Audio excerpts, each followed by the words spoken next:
This is a short video lecture pertaining to hazardous waste and non-hazardous waste for the environmental science course. I've already described and defined the different types of waste material. Now we're going to spend some time looking at the various laws that have been passed that regulate our management, storage, and disposal of waste materials. So the first slide is titled Regulatory Overview.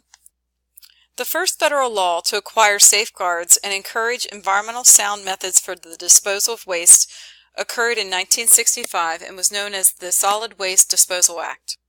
In 1976, the Resource Conservation and Recovery Act, or otherwise known as RCRA, was passed. RCRA deals with municipal and hazardous waste problems and encourages resource recovery as well as recycling. It requires each state to develop waste disposal plans, inventory all existing waste disposal sites to determine if the sites are in sound condition, and monitor the movement of hazardous waste from generator via the transporter to the disposal facility with a hazardous waste management manifest form, which has to be turned in to the appropriate regulatory agency. This is known as cradle-to-grave monitoring. The RCRA law is administered by the EPA's Office of Solid Waste and Emergency Response, or OSWER. RCRA is divided into 10 subtitles with letters designating the subtitles as letter A through J. There are 4 broad waste areas covered in specific subtitles: solid waste management, hazardous waste management, underground storage tanks, and medical waste. It's really important that you know that RCRA does not deal with the past release of hazardous substances or waste into the environment. Any problems associated with past mismanagement of hazardous waste are covered under a different law known as CERCLA, or the Comprehensive Environmental Response Compensation Liability Act, which I'll talk about more in different slides, but it is listed here at the bottom of your screen and was passed in 1980. Going back to RCRA, Subtitle C specifically deals with hazardous waste and it specifies the requirements for cradle-to-grave monitoring. It requires that the person that generated the waste must manage how that waste is generated, how it's transported, treated, stored, and disposed of in an appropriate location. This subtitle also deals with underground storage of hazardous waste material as well.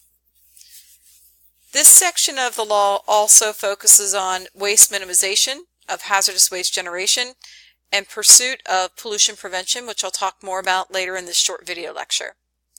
Subtitle D is known as dealing with the state or regional solid waste plans. Subtitle D requires that each state develop a waste management plan and promote recycling and waste reduction. Also under the subtitle, the state has to inventory any dumps that are a risk to the community, and they have to close them or upgrade those town dumps. In addition, this section of the law protects groundwater resources from leachate and puts into specific requirements the landfill design components, which limits any leachate from getting into the groundwater and contaminating it. Subtitle I deals specifically with underground storage tanks and typically is associated with petroleum products or hazardous substances contained in those USTs.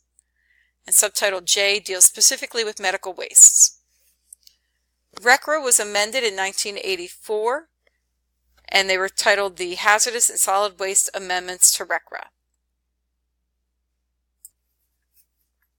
I already mentioned hazardous waste definition in the previous short video lecture.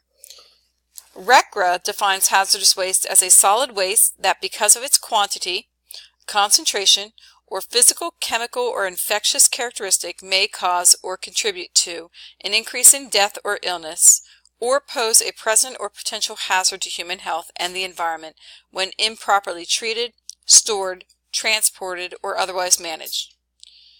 Meaning, in order to be classified as a hazardous waste, it has to have one of any of the 4 distinguishing characteristics: ignitable, corrosive, reactive, or toxic.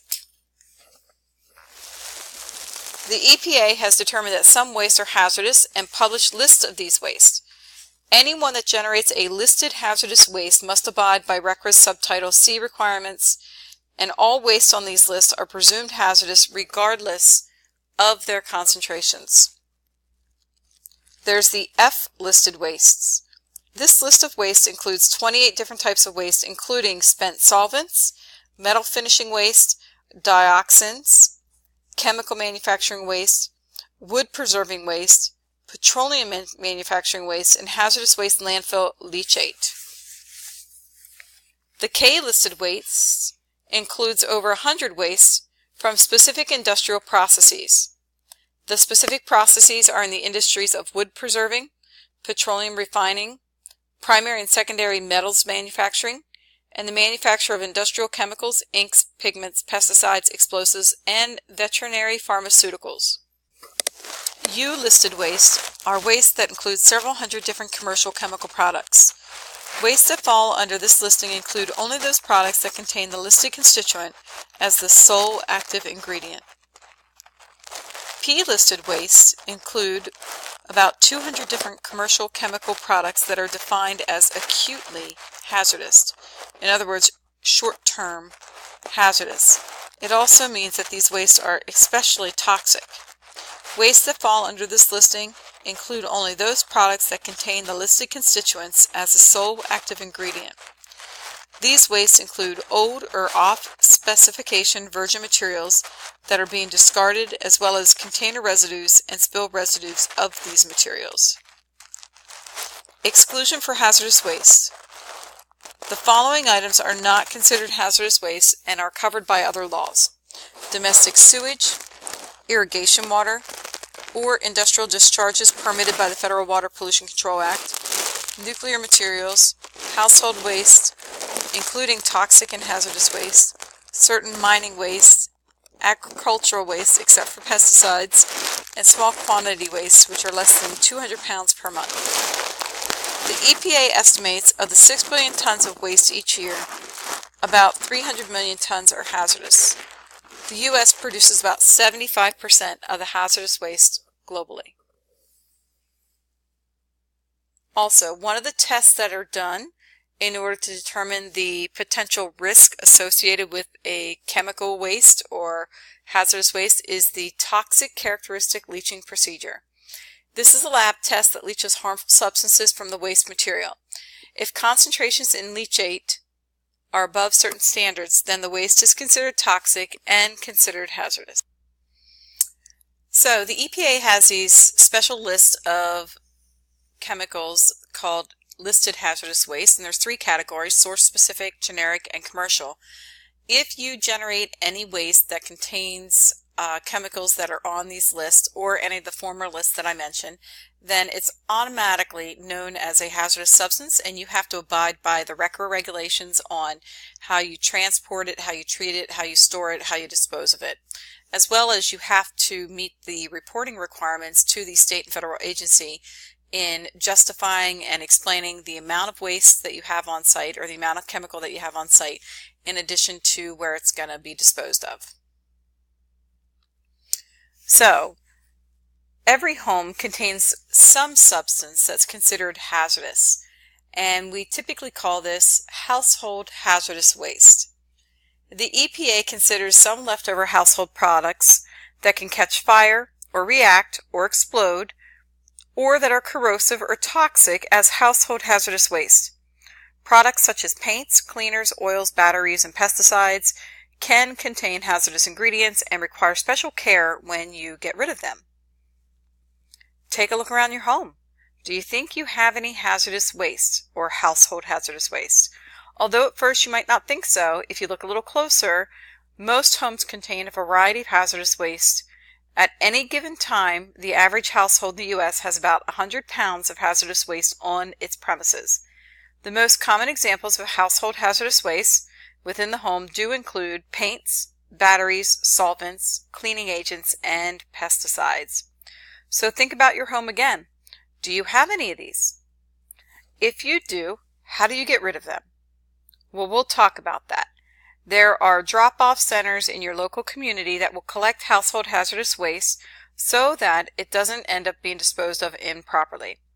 Now, there's no law saying that you have to use these drop-off centers. In fact, household hazardous waste is not regulated. As a result, it's more likely to be disposed of improperly. So, this is a picture of a household hazardous waste drop-off center. It's literally a drive-through where people drive through and their items are taken out of the back of the car, and then the staff will separate the stuff accordingly into separate containers so that it can't react with one another.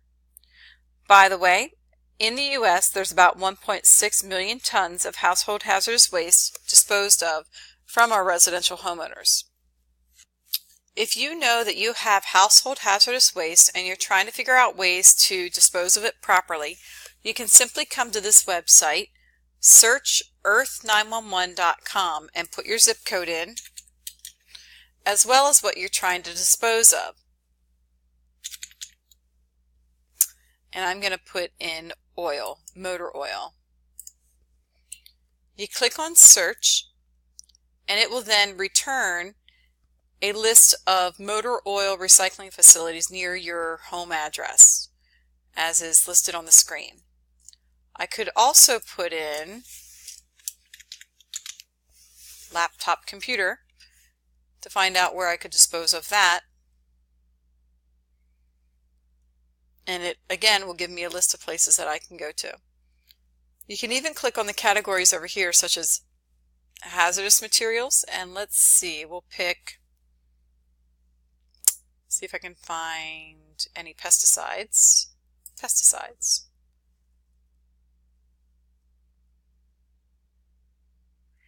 And it then provides me with a list of places that I can take my pesticides to.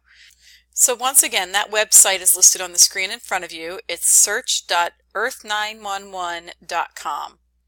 And it's a great place to go to figure out where you can dispose of your household hazardous waste.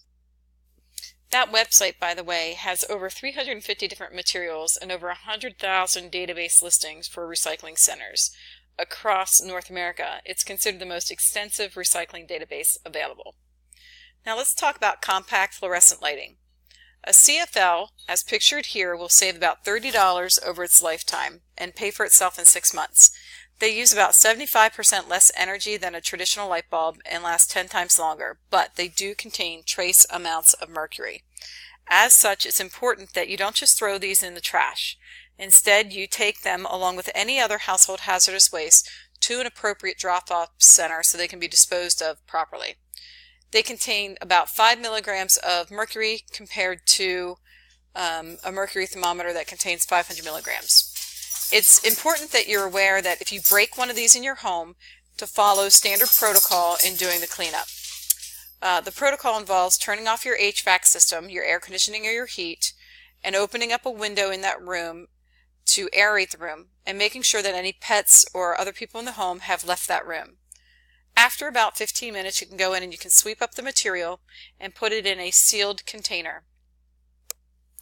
Also, after you're done removing the material, you want to keep the room aerated for about 5 hours, and it's recommended that you don't turn your HVAC or your air conditioning on for that time frame. All states, as well as the federal government, encourage consumers to recycle their light bulbs. There's actually 7 states that have enacted laws that make this light bulb recycling mandatory, including California, Massachusetts, Maine, Minnesota, New Hampshire, Vermont, and Washington. If your state allows you to put these in the garbage, it's important that you seal the bulb in 2 plastic bags before placing in the trash. Never send one of these fluorescent light bulbs to an incinerator. That's definitely a no-no. I've provided the website to you to find out drop-off centers if you decide to dispose of them at a drop-off center as well. LED lighting is another option that people can use in their homes for energy-efficient lighting. They do not contain mercury, but they do contain small trace amounts of lead, arsenic, copper, and nickel. In fact, several types of LEDs were recently tested, including Christmas lights, traffic lights, and car headlights, and some of the worst offenders were the low-intensity red lights, red LEDs, which were found to contain up to 8 times the amount of lead allowed by, for example, the state of California. So they're not currently considered toxic by law, and they can be disposed of in regular landfills, and they are an option to the CFLs.